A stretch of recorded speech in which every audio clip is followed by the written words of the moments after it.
All right.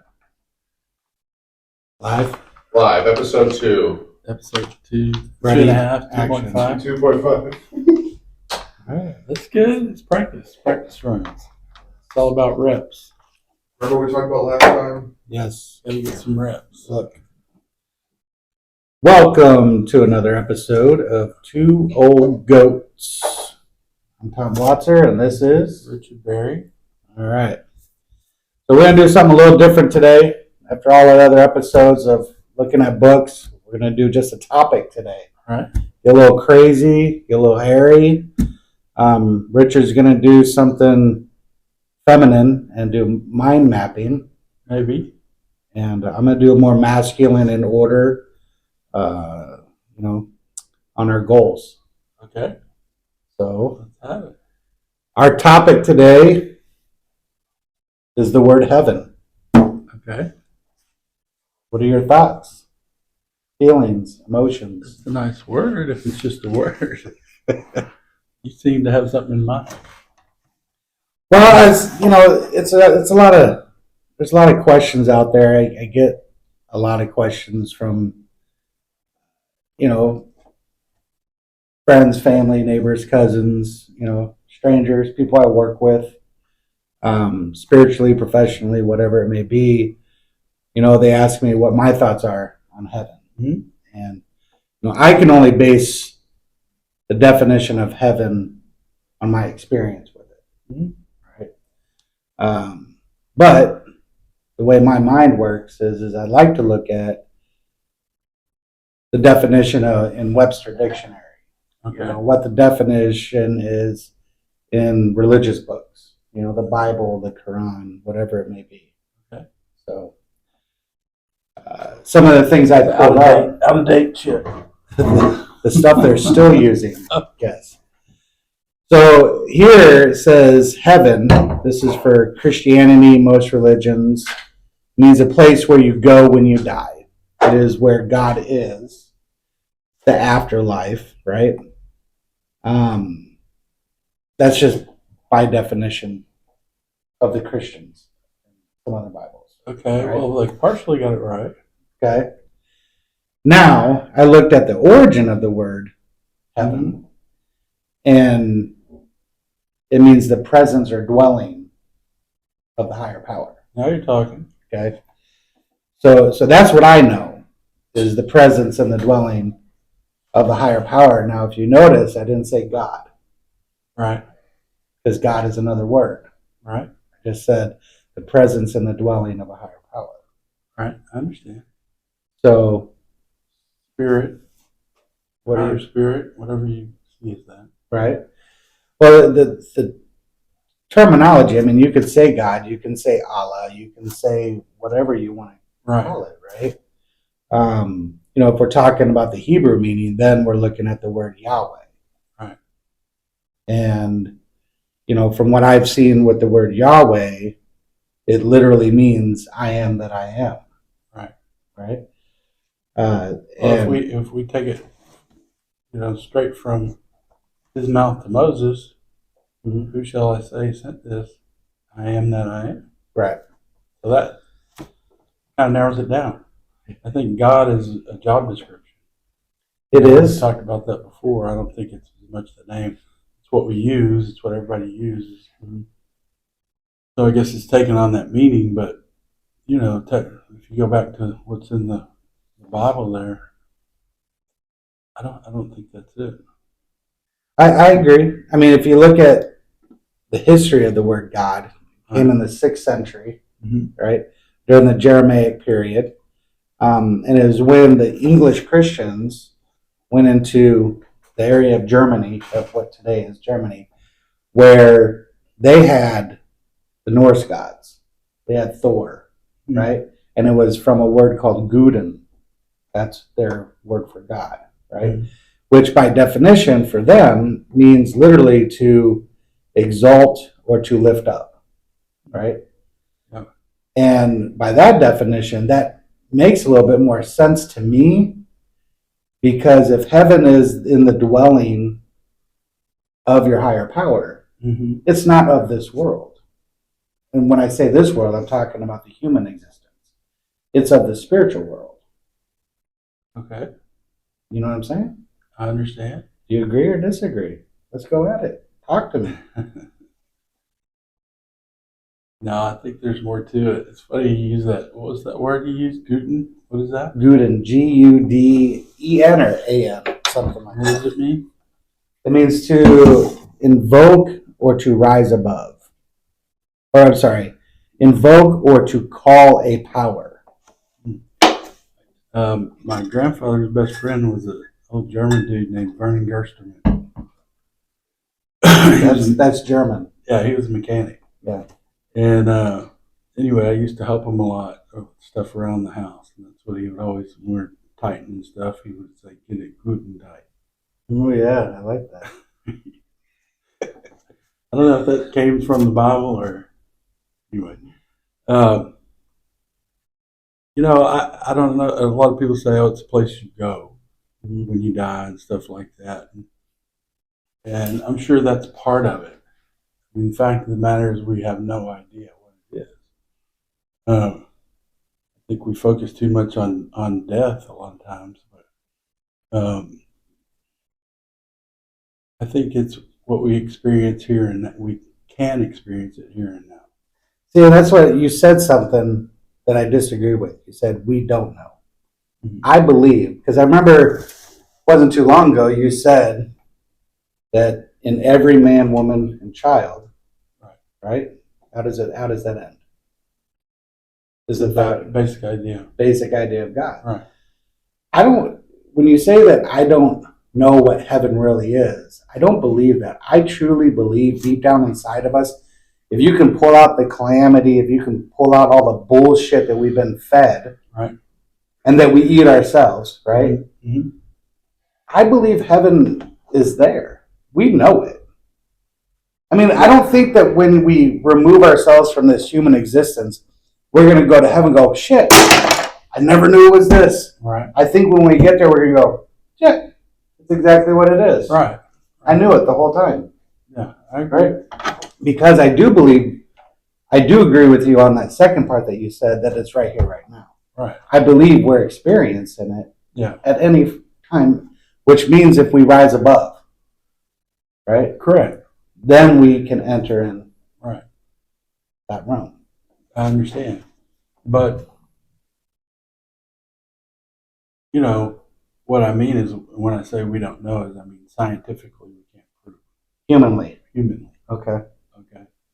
So, I mean, spiritually, I mean, it's so obvious because when we are in alignment, we are doing what we're supposed to do. I mean, things just hum. Right.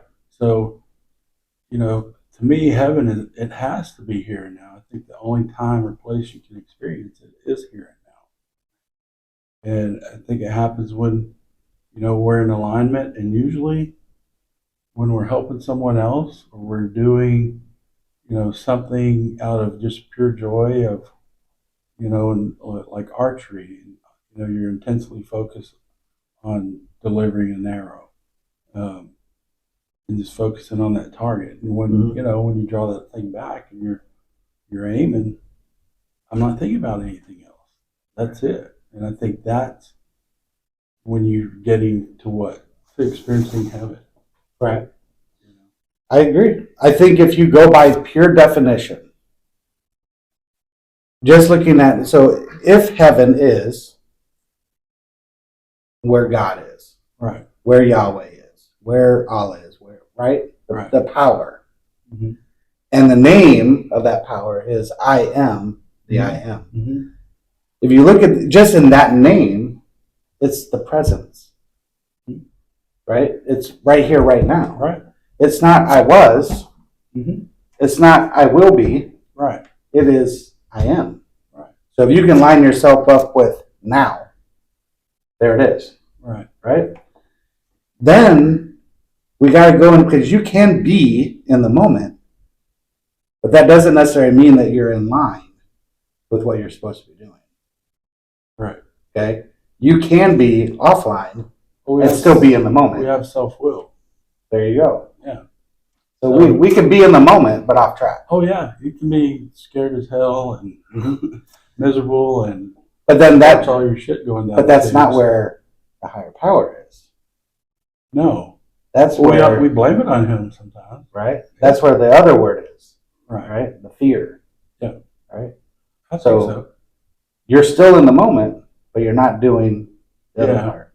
Well, fear is future, so I'm worried about the future, even though I'm experiencing probably the moment. Not 100% because I'm still worried about the future. Right. That's the fear. And isn't it the past too? Past is usually regret and remorse. I don't have fear of the past unless, maybe I have some unfinished business that in the past. But Right. my Can't fear you is take gonna catch up with me. can't you take the fear of your past into the future?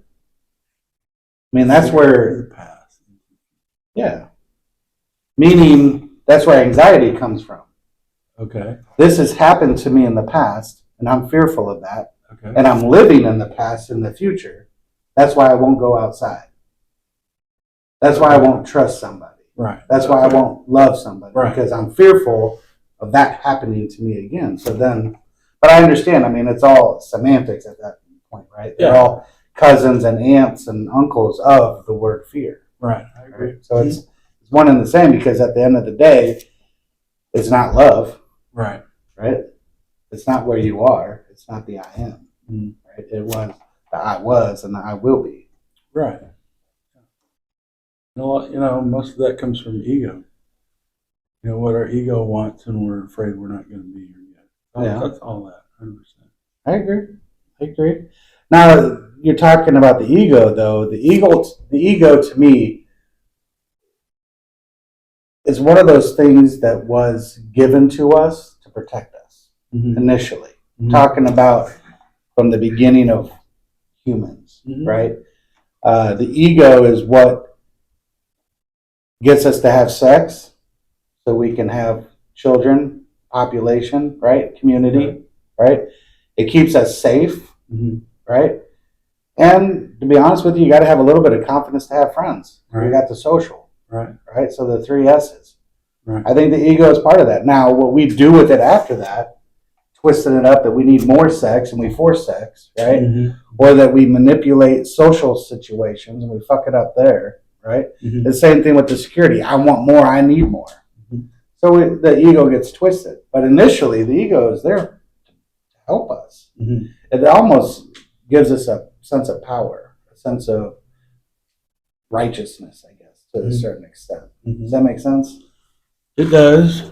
I was thinking of something that happened this week. In terms of getting rid of our ego or giving it up our ego. I was talking to little Chrissy earlier this week, and he was reading ahead in the noticer a little bit, talking about the story where they need to give a little family, but anyway, the brother and sister, but the sister needs a blood transfusion. Mm-hmm. And the little boy is like 6 or 8 years old, I forget. Do you remember?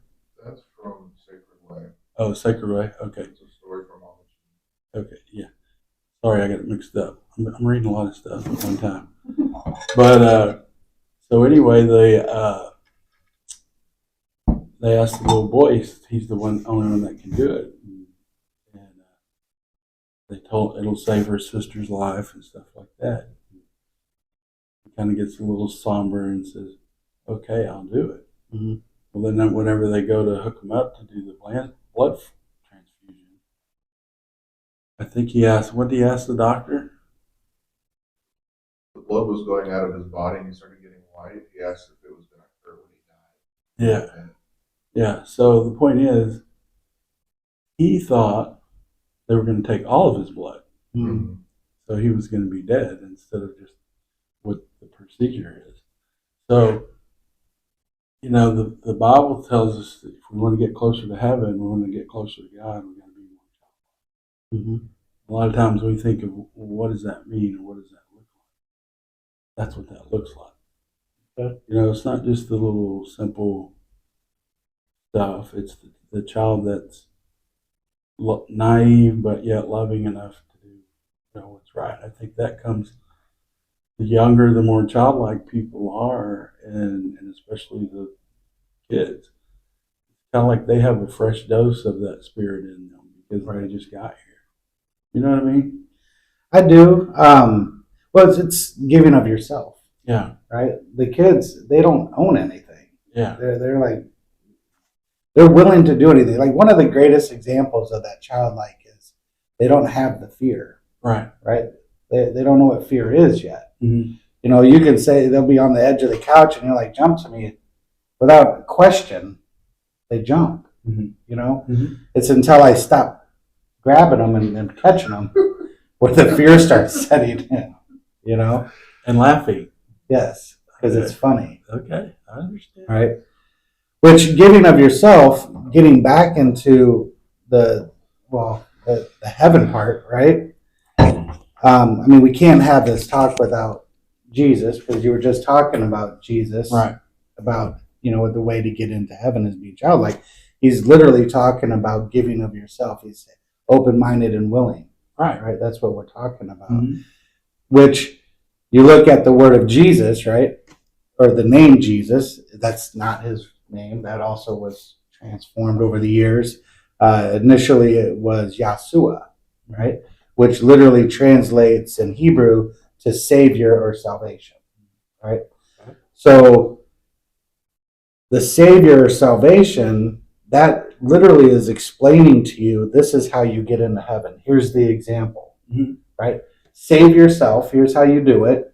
Here's how you enter the kingdom of heaven. Give of yourself. Yeah, well, yes. I think there was couple things with Jesus. One was he was showing us how to live and how to treat each other. Mm-hmm. And, even amongst different tribes. He would go to the Sumerians and the other tribes that didn't get along with the Jews and his people, so to speak. But so he lived that and showed that's what we're supposed to be doing, and then just the way he lived his life. And then the other part is it's more about the spirit of the word and what's what we're learning, what we're doing, Right. and ultimately paid for our sins, by dying on the cross. And I think we spend a lot of time battling ourselves because we're actually fighting battles that have already been won. Mm-hmm. You know what I'm saying? Yeah. He's already won that battle, and here I am trying to say I'm not a imperfect person. We try to live up to that. Oh, I'm perfect. I can do this, or competitive, or I don't know, kind of going off there. Right. Well, I hear what you're saying, and yes, I do agree. But I think a lot of that translation, with him giving of himself to die for our sins, right? I believe there's a little bit of translation skewed in that. And what I mean by that is it's not just to, okay, now you just sit back because someone died for you, right? Mm-hmm. So now you can just coast the rest of your life. Mm-hmm. The whole purpose was of him dying. He's showing you of dying of himself, dying of the ego, Mm-hmm. right? Dying of people that deserve or don't deserve, right? He's saying, okay, this is how you do it. I'm dying for your sins. I'm showing you how to do this. Now go do it. Right. Right? That's what he's telling you. Go do it now. Right. Right? I mean, multiple times in the New Testament, Jesus says, stop worshiping me. I'm not here to be worshiped. I'm showing you an example. I'm sharing the message. I'm showing you this is how we're supposed to do it. And the ultimate message is I'm going to die of myself. I'm going to show you how to do this. I'm going to be childlike. Right. Just like that story that you were talking about, that kid giving up his life. Right. Right? Yeah. For the greater good of the next. Right. Right? Which goes into the word love, where Jesus says, above all things, love. Mm-hmm. Right? Which is giving of thyself. Which goes back to the word salvation, which goes back to the word savior, which goes back to the I am, Mm-hmm. which goes back to the presence. Mm-hmm. Right? So it's not mind mapping where it's all over the fucking place. It goes right in nice little order. Okay. All right. I got it. Well, what else you got on your spaghetti strand over there? Well, I'm not sure. I was thinking, a story came to mind while you were talking about all that ego and dying of yourself and stuff like that. Because, especially men, I guess, where we say, I don't know what the culture is these days, but whenever, as we came along and as I still understand it, we don't really ask for help. And we don't really put our emotions out there and stuff like that. And so Why not? that's the question. Right? Yeah. Well, that's because that's what we were taught. Right. We just heard last night that guy was saying how, the way we were raised, if we fall off the bike, get the fuck up. Right. Get back on the bike. Don't give up. Don't quit. Don't ask for help. Right? That's it. The truth is yes, you should get up, dust yourself off, get on the bike, again. right? Yeah. But it's okay to ask for help. Right. There's no issues with it. That's a childlike behavior. Right. Now, you have to look at the motive behind it. Right. Am I asking for help because I'm a fucking lazy ass? Am I asking for help because I don't feel like doing something? I think all that adds damage, but when you're asking for help, when you want to ask for help, when you need it, a big part of that is the ego. Right. And when I was living in the halfway house, I was walking into, I was on time to the house meeting. Okay. So anyway, I was walking in, and the guy running, his name's Big George. He stops me and he goes, "You need to get rid of your fucking ego." Right. And I was like, "I'm working on it." He goes, "That ain't good enough. You need to get rid of your fucking ego, 100%." Well, the smart ass in me kicked in because I don't have a degree in psychology, but could have had a minor if I would have stayed for one more semester, or whatever. But anyway. And in psychology, they teach us you can't get rid of your complete ego because that's your identity, that's who you are. Okay. Well, so I told him that little ramble. And Big Georgie, that's not possible. That's who we are, deep down, blah, blah, blah. He goes, "That's bullshit." Right. He goes, "You try to get rid of all of it." He goes, "You may not do it, but if you're trying to get rid of all of it, you might get rid of enough of it." Right. Well, I agree with you. I don't think you can get rid of your ego because I just said earlier today, Right. the ego is God given. There's a reason why we have an ego. I think it's better to say something to the effect of untwist, right? Untwist your ego because it's all twisted up. We want more. It's all knotted up. Yeah. You know what I'm saying? I mean, that's a different way to look at it. I'm just trying to think of feminine twisting.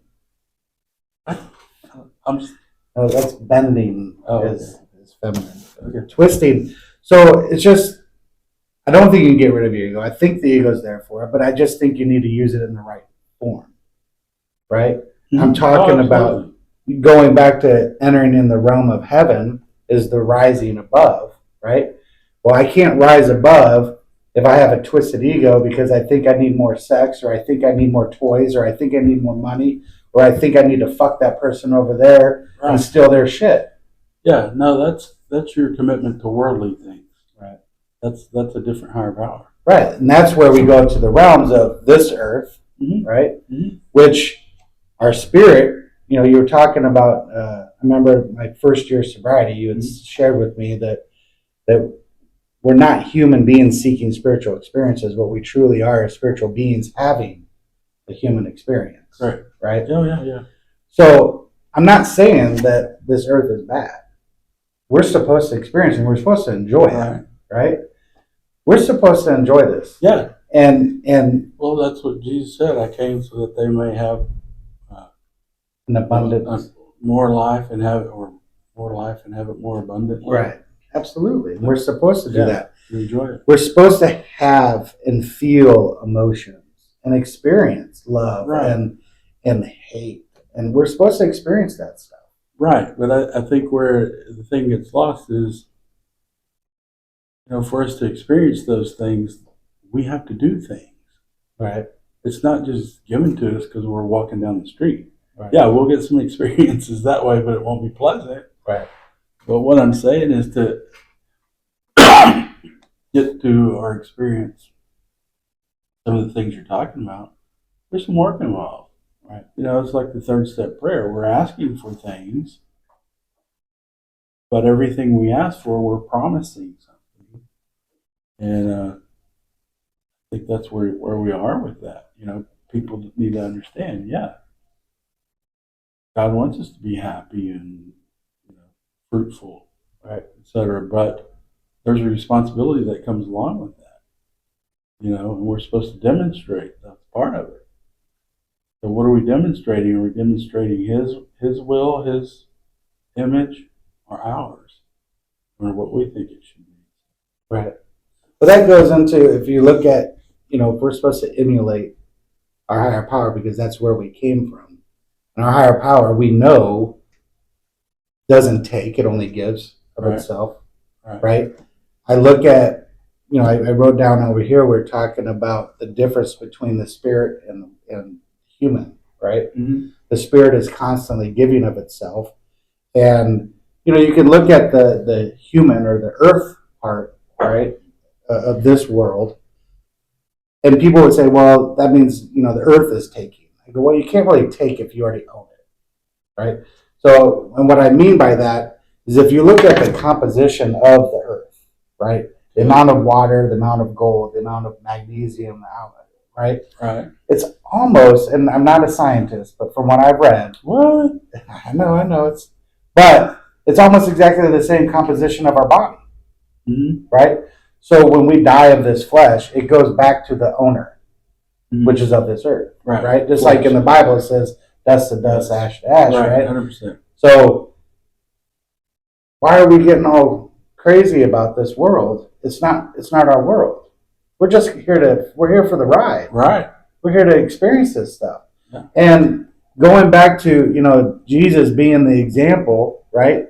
Saving us by showing us how to do it, Mm-hmm. not by I died, now just sit around and don't do shit. Right. It means do as I did. Right. And if you looked at what he did, he walked everywhere, Mm-hmm. right?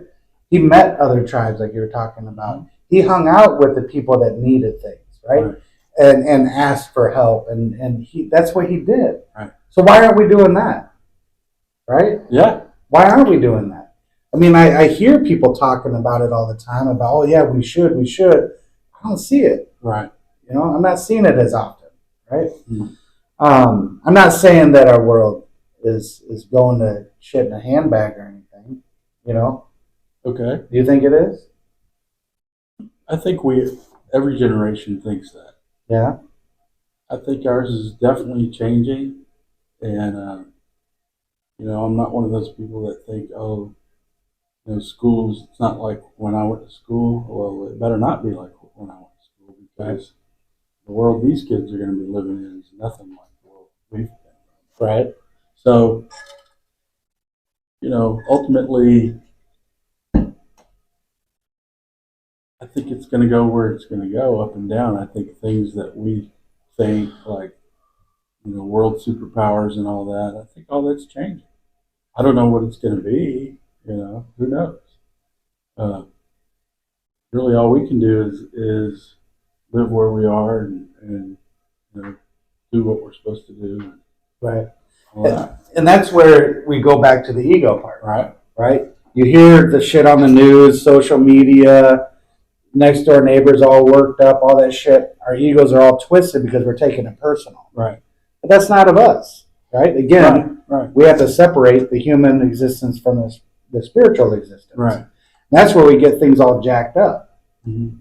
So that's where, you know, I know it's one of your favorite sayings is from Jocko Willink, when shit happens. Because it's going to happen. It's not if, it's when, right? You say good. Good. And that's the proper response. Mm-hmm. Because you're dealing with the calamity and the bullshit and the spiritual maladies of this world, right? Right. And if we say good and we take it on as a challenge and an opportunity to rise above, which enter the world of heaven, right? Or learn. Right? Yeah. Do something. Right. And all of a sudden, shit just starts happening, man. Mm-hmm. I mean, that's where the miracles are. Right. That's where, I mean, if you're truly able to wipe yourself of the human attachments and live in this human existence spiritually, it's a whole nother fucking world. It's a whole nother experience. Yeah. You know, it truly is. Yeah. So, I haven't achieved that 100%. not 100, but I know you felt it. Oh, yeah, I know you've had your moments. I think we all experience it at that time. Yeah. You know, that's one of our pet peeves in the progress, not perfection. You know, and more often than not, people lean on that as a lame ass excuse. Right. You know, we can be perfect in the moment. You know, we know the right thing. That spirit in us tells us the right thing. I think in a lot of ways we're born knowing the right thing. And so now there's times to act on it. There's times when I thought that I had arrived. Right. Because things were lining up. The wife was gone, kids were gone, didn't have to pay mortgage, things like that. You know, I didn't have to work anymore. Right. I thought I had arrived. Right. I finally was able to do whatever the hell I wanted to do. Right. But that's where the ego's twisted. Right? Because if I think about it, if the world of the heaven, right, the spiritual world is constantly given of itself, then if I look at my actions at that moment, am I giving of myself or am I taking for myself? And at that moment when I thought that I had arrived, it's all me. I was taking my stuff. Well, that's what you built. Right. This is my paper mache. That's right. Right. So that's where you have to truly ask yourself, and that's why we're not supposed to do this alone. We're supposed to have an intimate relationship with our higher power. We are. Right? And you've told me this multiple times, my higher power doesn't sound like me. Right. Even though sometimes I think it does. Sounds like great ideas. Yes. I've experienced this. Yes. Well, I think that kind of ties into what I was mind mapping about earlier. Okay. And again, it's some stuff that came up within the past couple of weeks. A big part of our program that a lot of people don't see and understand, and especially don't like when they experience it. I mean, we've had a lot of guys come around and do our thing, and they hang with us for a little bit, and then for whatever reason they kind of fall away. They're not interested, or it's a little too much, or whatever. But I think the importance of that, and I don't hear it a lot in the meetings I go to and stuff like that, is that mentor group, that group of people that are experiencing life with you, right, and the people you allow around you. One of the things Andrew's talked about was in the noticer. He talks about people liking you for who you are. And his example is the guy Jack in the Box at the drive-thru likes you for who you are because he doesn't care about you. Right. And to put people around us that care about us enough to break through the uncomfortableness of saying, "Hey, brother, I think we need to look at something." And the important part is we need to look at something. Not you, because I'm going to help, whatever it is. And that doesn't mean I'm whoever's making that doesn't mean they're 100% right, but something's off, right? And we can tell. And, do you have people around you with the balls enough to tell you? Right. And then after that, you have the balls enough to be a good example and listen, even when it's, somebody who's a lot newer to the thing than yourself. You know what I'm saying? I do. I remember there was a time a while ago where I started noticing that, because initially when I started hanging out with you, we had a pretty good sized group. And we started doing some really cool things in the program with spirituality, reading books. I mean, there was a time when I looked at our group, we had 10 to 15 guys and girls, right? Hanging with us, doing stuff. And as we were moving, we are doing exactly what Jesus was talking about. Let's get moving. Let's do something, right? So we're all on this path to continue to untangle and untwist our ego, dying of ourselves, right? And people started dropping off, like, oh, you're talking about. And I was taking it personally at the beginning, because I would see this. I was like, well, maybe it's because I'm being too hard. Right? Because I would hear, I hear that a lot. Yeah. I don't see it. I don't see it. Right? I mean, I even hear people say, Tom, stop. You don't have to be too honest. You don't have to be honest with everybody. You don't have to tell everybody the truth. That's what I hear. Yeah. Okay. You're saying I don't hear it? I'm saying,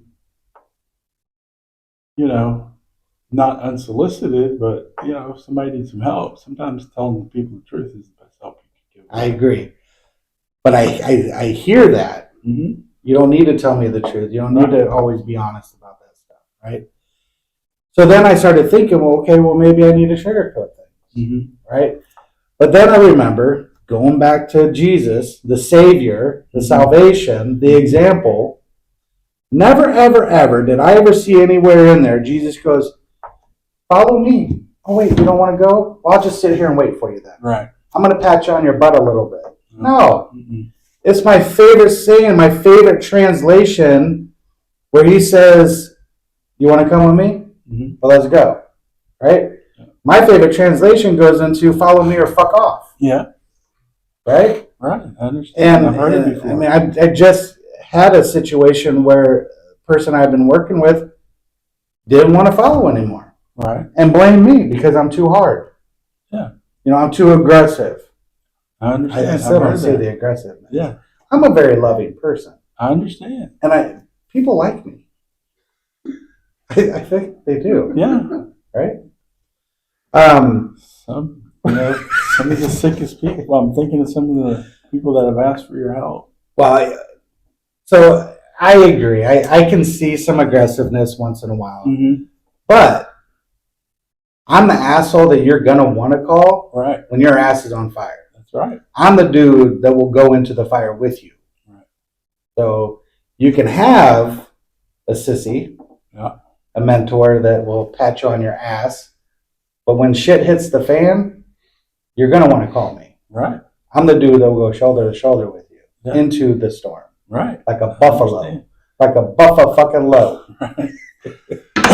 Well, if you notice, worked with a lot of guys. Yeah. And there's a lot of them that are still sober today. Right. And you don't see them hanging out. No. You're still here. Well, that's because some are sicker than others. There you go. That's it. That's all I can claim with that. I don't know. Right.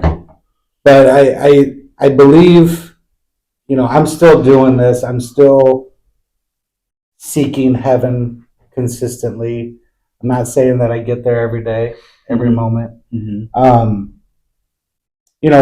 Going back to the people dropping out, not wanting to do this stuff, it goes back to the Bible where Jesus says, That's cool. I mean, they're just not ready. They're just not ready to do what we're doing. I don't think it is cool. Yeah. I think it's fucking sad. That's their business.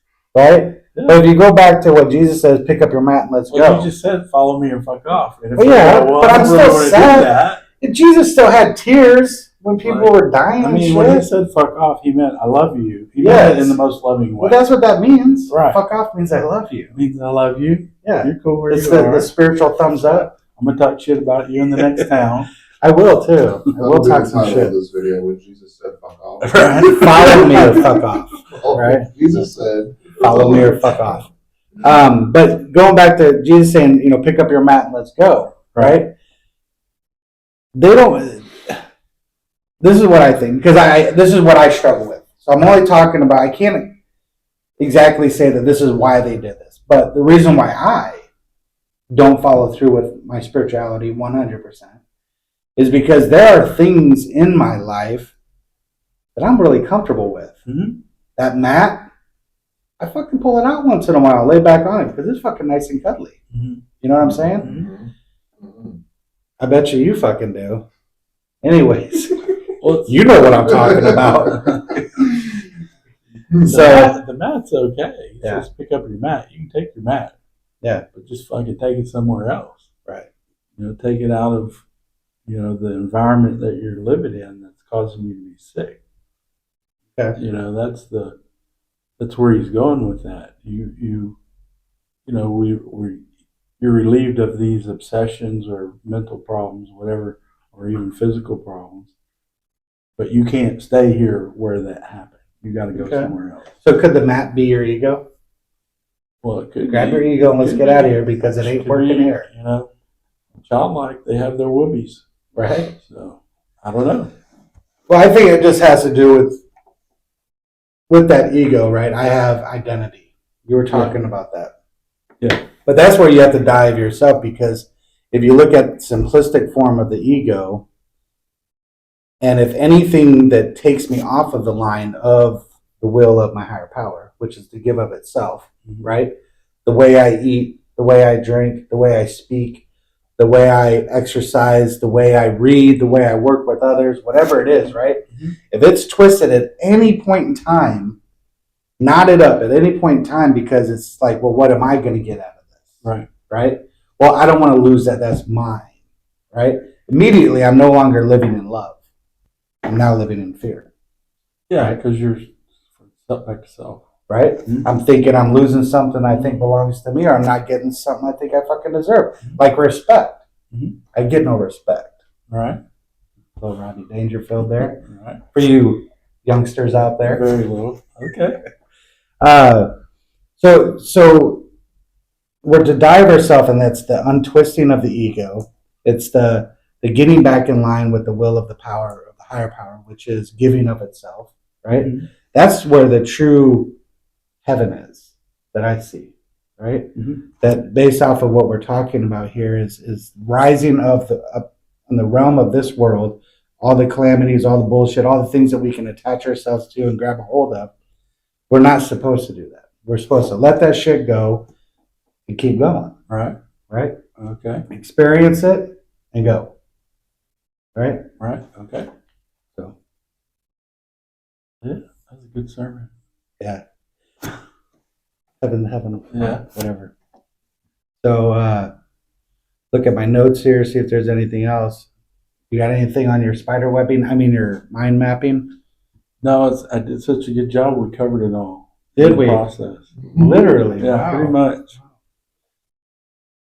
So to end it all, I guess we can both agree that definition of heaven is right here, right now, in line with the divine, Mm-hmm. the I am, right? That's the way I feel. Yeah. Giving of yourself. If you're not giving of yourself, you're taking, Mm-hmm. right? So in order for you to obtain heaven right here, right now, which was meant for us to have, right, we can experience it. We can experience right here, right now. I agree. Right? So if you ever have any questions on if you think you're in heaven or not, you can turn to the page 52 in the AA Big Book. AA Big Book. And ask yourself those questions there. Yes. I ask those questions. You know, yeah. Well, how's my relationships? Well, they're statements. Okay. Yeah, but you change them into questions. Change them into questions. My finances, Mm-hmm. my relationships. You know, pity, doubt, fear. Right. Right. All of those things. Am I living in that, or am I living of freedom? Right? Yeah. Am I living of peace, serenity? Right? Right. The moment I start taking shit and thinking it belongs to me is when I typically start fucking up. Yeah. You know? Oh yeah, 100%. Yeah, but they call them the bedevilments, but I think it's better off as a self-test, a spiritual test. Where am I spiritually today? Right. Or which way am I growing or not growing or need to grow? Yeah. You got to keep it, simple, black and white, yes or no answer. Right. No gray area. Hey. So anyway, talking about bedevilments, I think the devil gets a bad rap. Okay. He's here you to tell. teach us shit. Yeah. I think he gets a bad rap because we blame a lot of shit on him that we do, Right. we cause ourselves. Because this is Or what I not. think. So my higher power makes no mistakes. Okay? Right. He made Lucifer. That's not a mistake. Okay. He was now the stories and whatnot, what you read, I don't know if they're true or not. Mm-hmm. But if our higher power makes no mistakes, there's a purpose. Mm-hmm. Right? I believe maybe to some extent, that's one of our things that keeps us where we're supposed to be at. Because that shit fucking hurts over there. You know what I'm saying? Right. You know, just like a cactus. Yeah. You know? But If you keep grabbing a hold of the motherfucker, it's going to hurt. right. I understand, but I still think more often than not, we blame it on that or that, the devil or evil or whatever when, there is real evil out there. Most of the time, my problem is not that. My problem is me. Mm-hmm. My problem is, whatever mess I've created. And I don't want to take responsibility for it. Yeah. I call those bumpers. Okay. Because that shit will fucking hurt. But that's, I can't blame it on, I can't put that on the devil. No, but some shit I can't put on. I hear you. But you don't have to be there, and the pain and the suffering that those evil entities create, Right.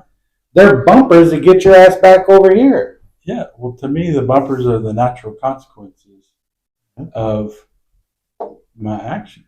Right. What I do is, this is what's going to, here's the equation. Right. Or here's the formula, the equation. You follow it, and this is what you get. But you can't have light without shit out and put other shit in that you like. Can't have light without shadows. Or darkness, yeah. So I think that's the difference, right? In order to maintain heaven, we have to stay out of the darkness, which is that evil entity part. And it sucks and it hurts. Now people get comfortable there and they can stay there for a long fucking time. They could die there. Right. Right? Well, they stay in the kind of dawn light, or what do you call it, the dusk. It's not all the way dark, but it's like a little bit of light. Okay. You know what I'm saying? Yeah. They're good. It's people that have they're not good, but they have good intentions. Oh yeah, but there's a saying of that. Right. The road to hell is paved with intention. Right. Right. That's what I'm just saying. Okay. Representing everybody here. I don't want no groups being upset. All right. So Yahweh himself, or herself, or itself, the higher power, above all things, love. That's it. That's it. All you got to do is love. Mm-hmm. I don't have I think to pay there's for a that. song Right? about it. I don't know. I've never heard of it. The song? Love, Yeah. love. So getting to heaven is Love just is all you need. give of yourself. That's pretty good, wasn't it? Love is all you need. Mm-hmm. Yeah. Mm-hmm. We're getting copyrighted. Yeah, Something right that now. was- No, That just I could sing the song. We didn't play it. I don't know how that works. Actually- By the way, that's how I knew when I was drinking. That's how I knew I was drunk. Whenever I thought, man, I can sing. Oh, I should be in a groove. Oh, I go, oh no, my next thought is, oh, you must really be drunk. All right. That's it. All right, you guys who made it to the end of the video, you're the real 1%ers. Put down in the comments times you let your ego get in the way and how getting rid of those will make your life There you go. heaven on earth. Oh, cool. I thought we were going to call it something else. Some part of the way through. That's just how you end it. Yeah. Peace out.